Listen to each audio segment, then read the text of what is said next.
19. 까망이 왕자와의 까칠한 인터뷰. 선장의 장대한 서사를 스케치북에 담아낸 다음 날, 우리의 두 번째 프로젝트가 시작되었다. 오늘의 주인공은 가게의 가장 깊은 어둠을 지배하는 그림자 군주, 까망이였다. 여름은 스케치북에 새로운 페이지를 펼쳤지만 연필은 허공에서 길을 잃고 헤맸다. 보이지 않는 대상을 그릴 수는 없는 노릇이니까 까망이 씨는 인터뷰에 잘 응해주지 않을 것 같은데요. 그녀가 걱정스러운 목소리로 말했다. 왕을 아련하기 위해선 언제나 특별한 곡물이 필요한 법이죠. 나는 주방으로 가 비장의 무기를 꺼내 들었다. 까망이가 유일하게 이성을 잃게 만드는 기름진 참치 통조림. 나는 작은 접시에 내용물을 덜어 그녀에게 건넸다. 그녀는 그것을 받아 까망이의 왕복 입고 빛과 어둠의 경계선 바로 앞에 조심스럽게 내려놓았다. 우리는 숨을 죽이고 기다렸다. 잠시 후 어둠 속에서 검은 코가 쑥 하고 나타났다. 잠시 공기의 냄새를 맡던 코는 이내 주인을 이끌고 어둠 밖으로 걸어 나왔다. 온몸이 칠흑 같은 고양이, 까망이. 그는 평생의 신념을 배신하는 순교자처럼 비장한 표정으로 참치를 먹기 시작했다. 나는 이 기회를 놓치지 않고 인터뷰를 시작했다. 나는 까망이의 마음속에서 들려오는 날카로운 생각들을 하나씩 그녀에게 통역해 주었다. 일단 자기소개부터. 나는 까망, 이 쉼터의 어둠과 모든 구석진 곳을 통치하는 자. 나의 허락 없이는 그림자 하나도 함부로 움직일 수 없다. 취미는 인간 관찰. 특히 저기 저 얼빠진 주술사 놈이 가끔 멍청한 짓을 하는 걸 지켜보는 게 꽤나 즐겁다. 좋아하는 것은 참치, 그리고 절대적인 고요함, 그리고 아주 가끔이지만 저기 저 그림 그리는 인간이 흥얼거리는 콧노래 소리는 나쁘지 않다고 생각한다. 마지막 말을 통역해주는 순간 여름의 얼굴이 환하게 붉어졌다. 그녀는 참치를 먹는 데 정신이 팔린 까망이의 모습을 맹렬한 속도로 그려나가기 시작했다. 그녀의 그림 속에서 까망이는 더 이상 어둠 속에 숨은 겁쟁이가 아니었다. 그는 까칠하지만 자신만의 확고한 미학을 가진 고독하고 멋진 왕이었다. 나는 생각했다. 어쩌면 이해라는 것은 상대방의 어둠 속으로 직접 들어가는 것이 아니라 그가 스스로 빛으로 걸어 나올 수 있도록 맛있는 참치 통조림 하나를 조용히 건네주는 것인지도 모른다고. 20. 나비 공주가 들려주는 꿈 이야기. 까망이의 까칠한 인터뷰가 끝난 다음 날, 우리의 마지막 주인공, 나비의 차례가 왔다. 나비는 우리의 프로젝트 따위에는 아무런 관심도 없다는 듯 창가로 쏟아지는 햇살 속에서 세상에서 가장 완벽한 자세로 잠에 빠져 있었다. 나비 씨는 인터뷰가 불가능할 것 같은데요. 여름이 웃으며 말했다. 그렇지 않아요. 나비는 지금 우리에게 아주 중요한 이야기를 들려주고 있어요. 꿈을 통해서요. 나는 눈을 감고 잠든 나비의 평화로운 마음속으로 나의 의식을 동기화했다.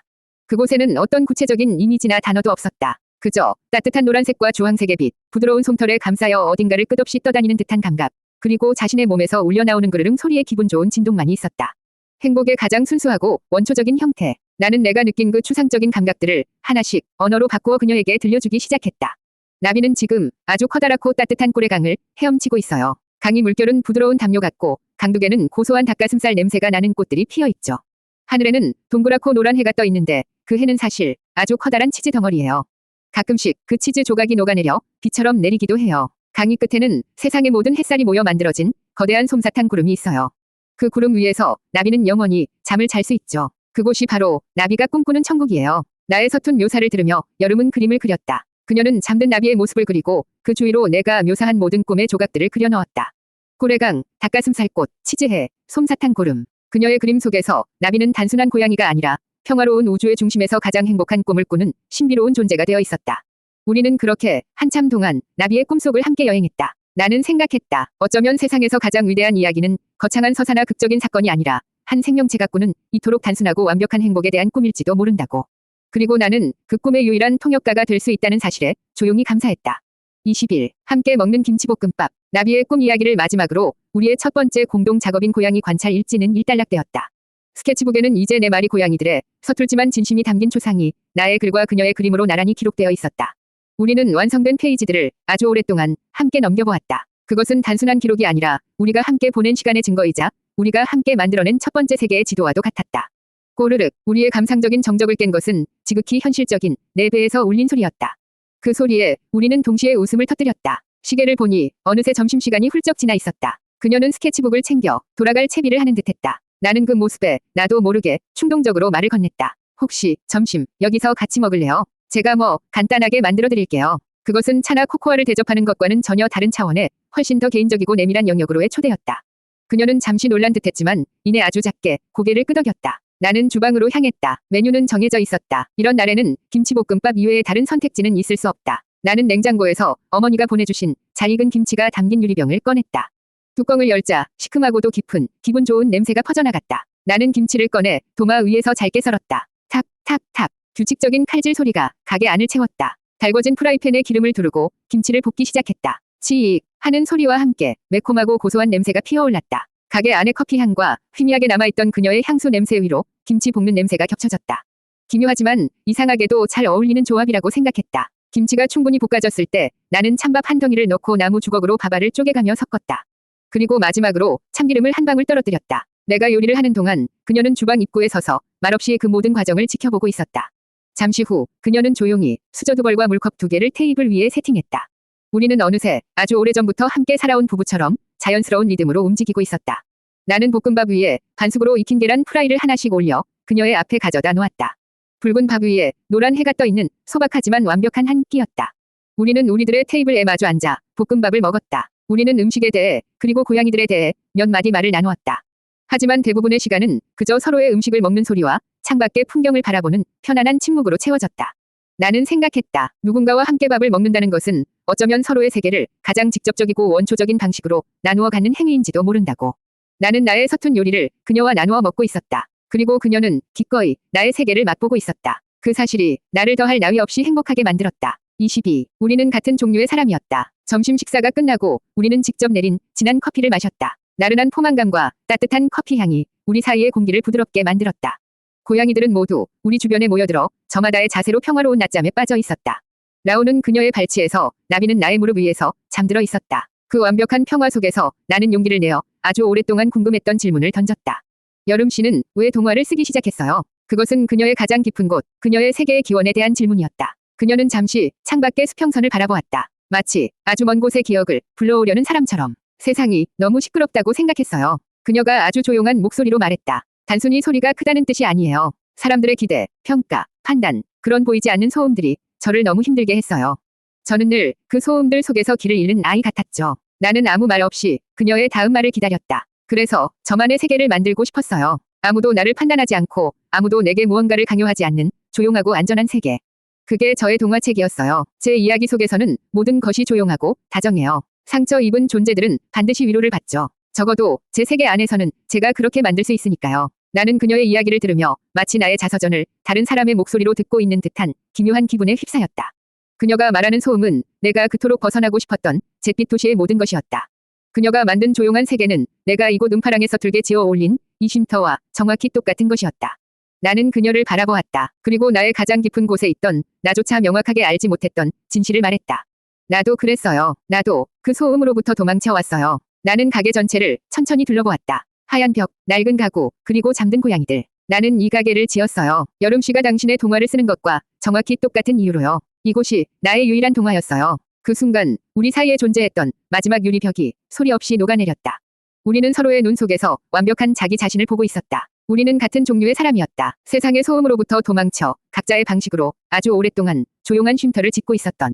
그리고 마침내 서로의 쉼터 안에서 서로를 발견한 것이다. 나는 테이블 너머로 손을 뻗어 그녀의 손을 잡았다. 더 이상 우리는 혼자가 아니었다. 23. 그녀의 조용한 용기. 우리가 서로의 영혼이 쌍둥이라는 것을 확인한 후 우리의 시간은 이전보다 한층 더 깊은 평화 속으로 흘러들었다. 우리는 함께 고양이들의 이야기를 쓰고 그렸으며 함께 저녁거리를 사러 장에 가고 함께 늦은 오후에 바다를 산책했다. 나는 더 이상 세상으로부터 도망치지 않았다. 그녀라는 나의 작은 세상 안에서 나는 온전한 나 자신이 되어가고 있었다. 양인의 쉼터는 이제 더 이상 나의 도피처가 아니라 우리 두 사람과 네 마리의 고양이들로 이루어진 완벽하고 충만한 하나의 우주였다. 그러던 어느 날 오후였다. 창밖은 평소와 다름없이 나른했고 가게 안에는 스탄 게츠의 색소폰 소리가 꿀처럼 흘러내리고 있었다. 여름은 그녀의 지정석이 된 창가 작업대에서 그림에 몰두해 있었고 나는 카운터에 기댄 채 그런 그녀와 평화롭게 잠든 고양이들을 번갈아 바라보고 있었다. 모든 것이 제자리에 있는 완벽한 오후. 그 평화를 깨뜨린 것은 가게 밖에서 들려온 다급한 외침과 공포에 질린 개 짖는 소리였다. 그것은 동네 개들이 장난치며 내는 즐거운 소리가 아니었다. 목이 찢어져라 내지르는 공포와 당황스러움이 뒤섞인 날카로운 파열음이었다. 무슨 일이죠? 여름이 놀라 고개를 들었다. 우리는 동시에 창밖을 내다보았다. 덩치가 산만한 골든 리트리버 한 마리가 목줄이 풀린 채 도로 위를 위태롭게 달리고 있었다. 뒤에서는 한 여자가 거의 울먹이며 개의 이름을 부르고 있었다. 뭉치야, 이리 와, 뭉치야. 하지만 여자의 다급한 목소리는 오히려 개의 공포를 증폭시키는 듯했다. 개는 겁에 질려 주인의 목소리조차 듣지 못하는 채 차도를 가로지르며 아슬아슬하게 차들을 비껴가고 있었다. 끽 하는 날카로운 타이어 마찰음이 심장을 철렁하게 만들었다. 나는 어떻게 해야 할지 순간적으로 판단이 서지 않았다. 내가 나서서 개를 몰면 녀석은 더 위험한 상황에 처할 수도 있었다. 어설프게 다가가려다 물릴 수도 있는 일이었다. 머릿속에서는 수십 가지 경우의 수가 시끄럽게 계산되고 있었지만 몸은 그 자리에 얼어붙어 있었다. 내가 그 짧은 순간 망설이는 사이 여름이 조용히 자리에서 일어났다. 그녀는 가게 밖으로 나갔다. 하지만 걔를 향해 달려가지 않았다. 소리를 지르지도 않았다. 그녀는 그저 소동이 벌어지고 있는 도로에서 조금 떨어진 길가의 작은 화단 옆에 조용히 쪼그리고 앉았다. 그리고는 걔에게서 완전히 시선을 피한 채 땅바닥에 자라난 이름 모를 잡초를 아주 진지한 표정으로 가만히 매만지기 시작했다. 자신을 세상에서 가장 작고 무해하고 눈에 띄지 않는 존재로 만드는 행위. 나는 가게 문틈으로 그 광경을 숨을 죽인 채 지켜보았다. 세상의 모든 소음이 사라지고 오직 그녀의 나지막한 노랫소리만이 존재하는 것 같았다. 그녀는 아주 낮은 목소리로 혼잣말처럼 아무 의미 없는 멜로디를 흥얼거리고 있었다. 마치 아기에게 불러주는 자장가처럼 단순하고 평화로운 소리였다. 공포에 질려 도로 위를 질주하던 걔가 문득 걸음을 멈췄다. 그리고 고개를 돌려 노래하는 그녀를 바라보았다. 걔의 헐떡이는 숨소리가 가을의 맑은 공기 속에서 하얗게 피어올랐다. 여름은 여전히 걔를 보지 않았다. 그저 노래를 부르며 천천히, 아주 천천히 손을 뻗어 자신의 옆 바닥을 가볍게 두드렸다. 여기는 안전해, 여기는 괜찮아 라고 말하는 듯한 조용한 손짓이었다. 걔는 한참 동안 그녀를 바라보았다. 그리고는 마치 최면에 걸린 것처럼 아주 느린 걸음으로 그녀에게 다가가기 시작했다. 마침내 걔는 그녀의 곁에 다가와 그녀가 내민 손에 자신의 축축한 코를 가져다 댔다. 걔의 주인이 울음을 터뜨리며 다가와 떨리는 손으로 목줄을 다시 채웠다. 나는 내가 고양이들의 마음을 듣는 조금 특별한 사람이라고 생각했다. 하지만 그녀는 그저 존재하는 것만으로 상처 입고 공포에 질린 동물을 진정시키는 사람이었다. 우리의 능력은 종류가 달랐다. 그리고 나는 어쩌면 그녀의 능력이 나의 것보다 훨씬 더 근원적이고 위대한 것일지도 모른다고 문득 생각했다. 24. 어떻게 그 마음을 아세요? 걔와 주인이 사라진 거리에는 아무 일도 없었다는 듯 다시 정적이 찾아왔다.